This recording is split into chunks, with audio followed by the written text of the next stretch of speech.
जैसे ही जाकर के उस माँ ने अपने बेटे की लाश को देखा, एकदम से मैया ने उठा करके हृदय से लगा लिया। जैसे ही मैया ने आज कलेजे के टुकड़े को छाती से लगाया है और जवाब दियो बेटा, देख तेरी माँ आ गई है, आवाज तो सुना दे। लेकिन आज बेटा होता तो आवाज सुना देता। आज वो माँ रो करके बोली, छोना कि बेटा बोल तो सुनाई दे, छोना बोल तो सुनाई दे, कहाँ पेट सोए बेरी नागने।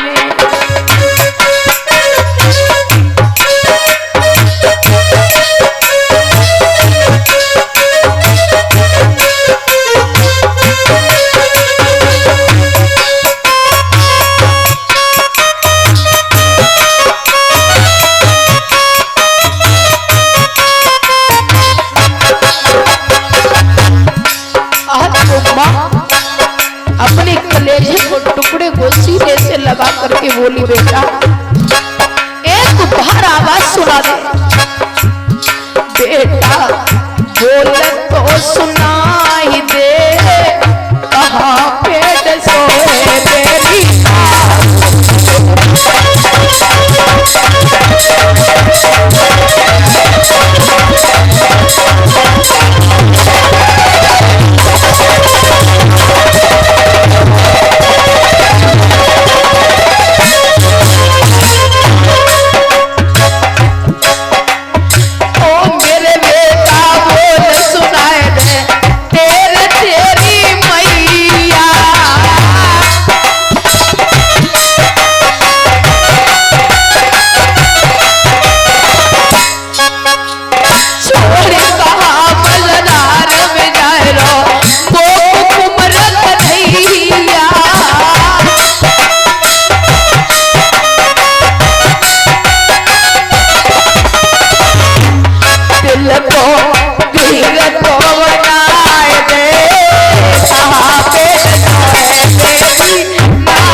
मचा रही है। बेटे की लाश पर पड़ी हुई वो माँ आज गैया की तरह डगरा रही है। कहते हैं माताओं कि वैसे तो दुख बहुत है और सबसे बड़े दुख चारे, भूमि हरण भैया मरण और पुत्र शोक और नारे। मैयाओ संसार में दुखों की कमी नहीं है, लेकिन जिसकी संपत्ति जिसकी जायदाद जिससे छिना ली जाए उससे पूछो कि कितना दुख होता है। जिस भाई का भाई उसे छोड़ करके चला गया हो उस भाई से पूछो कि भाई के जाने का दर्द क्या होता है। जिस माँ का बेटा अगर उसकी गोद सूनी करके चला गया हो उस माँ से पूछो कि बेटे को खोने का दर्द क्या होता है। चाहे घर में 4 बेटा हो, लेकिन माताओं एक माँ अपने बेटे से कभी नहीं मुंह मोड़ती है। उसकी ममता हमेशा सबके लिए बराबर रहती है। और जिस मैया का एक बेटा हो वो दुनिया छोड़ के चला जाए उस माँ से पूछो कि उस ये दिल पर क्या गुजरती है। एक बेटे को खोने का दर्द क्या होता है। एक माँ जब बेटे को संसार में लेकर के आती है ना तो न जाने कितनी पीड़ाओं का, कितने कष्टों का सामना करना पड़ता है। सारी सारी रात मां जाग करके बेटे को सूखे में सुलाती है, और जब महाराज मैया सूखे में सुलाती है और वो बेटा अगर छोड़ करके चला जाए उस माँ को, उसकी गोदी सूनी करके चला जाए, उस माँ से पूछो कि बेटे को खोने का दर्द क्या होता है। आज रानी तारा बेटे की लाश पर पड़ी और बोली, लाला मुझे बड़ी आस थी, जब तेरे पिता मुझे छोड़ करके चले गए तो मैंने कष्ट नहीं जाना, दुख नहीं जाना, क्योंकि तू मेरे साथ था तो सोचा तेरे ही सारे जीवन गुजार लूंगी। जिस माँ का पति छोड़ के चला जाए ना, तो अगर घर में एक भी औलाद हो तो वो माँ उस औलाद के इशारे अपना पूरा जीवन गुजार लेती है। और जो वो बेटा भी उसकी गोदी सूनी करके उड़ जाए, जिस माँ का जवान बेटा मर जाए, जिस बहन का भाई मर जाए, उससे पूछो कितना दर्द होता है। आज रानी रो करके बोली, सोना आर जेठल फुटकी आगे मुसीबतें आखेने में थोड़ी,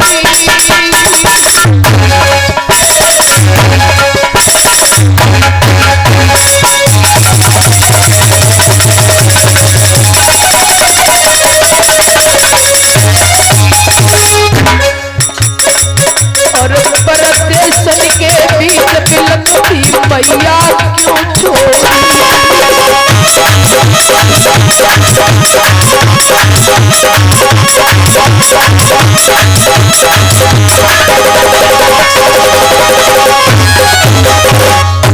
आज रानी तारा बेटा की लाश पर बिलख रही है और कहती है कि मुझे तेरा ही सारा था, लेकिन नहीं जानती थी कि तू छोड़ के चला जाएगा।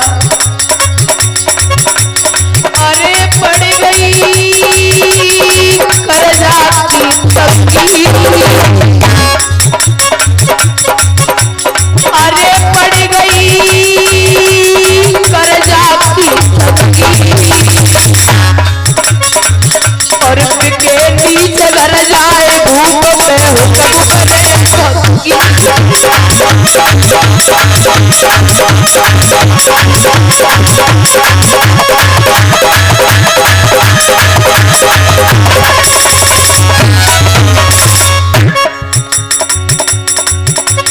अरे कर्म गति तारे नाए डरे, और वो राजा हरिश्चंद्र आज में धरती लोग।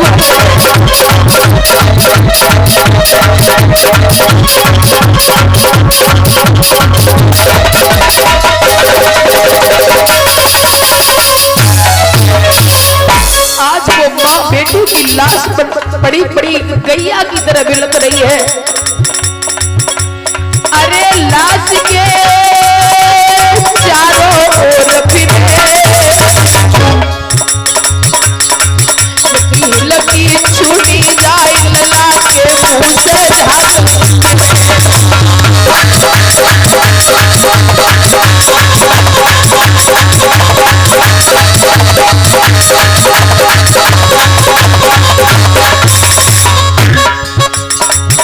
बिलख रही बछड़ा बिन गैया, रोई रही बछड़ा बिन गैया, जैसे जल बिन तड़पे तड़प रोई रही बछड़ा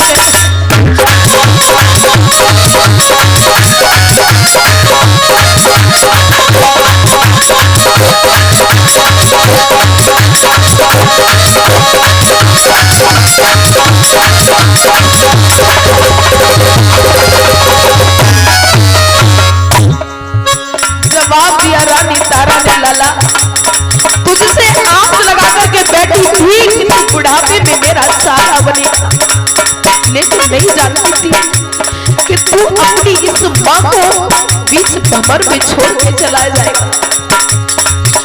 आज वो माँ बेटे की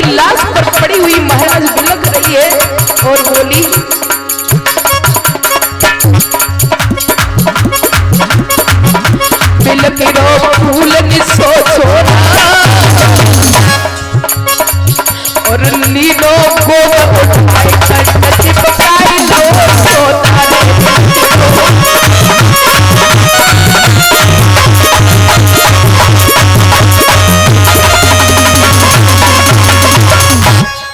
आज वो मां अपने बेटे की लाश पर पड़ी हुई बिलख रही है। तो ध्यान रखना मैयाओ, कहते हैं कि समय का कोई भरोसा नहीं है। का एक रानी थी, सब कुछ छिड़ गया, पति का साथ छूट गया, एक बेटे की आस लगी थी, आज भगवान ने वो बेटा भी छीन लिया। उस मां के दिल से पूछो क्या गुजर रही होगी। आज रानी तारा बेटे की लाश पर पड़ी थी, रो रही है, तब तक बाघ की मालिन आ गई, क्योंकि कोई धीरज बनाने वाला भी नहीं था उस मां को। जब बाघ की मालिन आ गई, जैसे ही महाराज मालिन ने देखा तो जवाब दिया, कहने लगी बहन तेरे बेटे को कालेश्वर ने डसा है, कहीं इसकी मिट्टी ना फट जाए, जाके इसकी लाश का अंतिम संस्कार कर दे। तो मैया ने जवाब दिया, कहा मैं कहां लेकर के जाऊं इसे, कहा कि लाश को कभी खुला नहीं छोड़ते हैं, इसके ऊपर कफन डाल दे। महाराज उस समय जैसे ही कहा है, आज रानी तारा उसी समय जवाब दिया है, मैया कहां से कपल लेके आऊं, कुछ नहीं है मेरे पास। आज उसी समय ध्यान देना दादा, रानी तारा ने जो साड़ी बांध रखी थी शरीर पर, आज महाराज वो साड़ी मैया ने आधी फाड़ी और आधी साड़ी फाड़ करके बेटा के ऊपर जो है कफन के रूप में डाल दी। जब आधी साड़ी कफन के रूप में डाली है, आधी साड़ी से अपनी काया को ढक लिया। आज महाराज उसी समय वो मां बेटे की लाश को लेकर के जैसे ही चली, और इसी बीच जो बिटिया हमें हार पहना करके सम्मानित करके गई थी, और ये भैया भी सम्मानित करके गए थे, नारायण सिंह मास्टर कुर्री से जो एक माला से हमें सम्मानित किया है, और परीक्षित और यज्ञपति महाराज को धर्म पत्नियों सहित हार पहना करके सम्मानित किया। कलश वाली कन्याओं को भी स्टॉल पहना करके उन्होंने सम्मानित किया है, जो परीक्षित महाराज के समधी हैं। और ये पप्पू राठौर, इन भैया ने 1 से 1 रुपए का हार पहना करके हमें सम्मानित किया, और साथ ही साथ हमारे यज्ञपति परीक्षित महाराज की को भी जो है हार पहना करके मैयाओं सहित ये सम्मानित कर रहे हैं। भगवान से आशा करेंगे ठाकुर जी महाराज कृपा दृष्टि बनाए रखें, धन दौलत के भंडार भरे रखें, मेरी भगवान से यही आशा आकांक्षा है। बोली गोविंद भगवान की।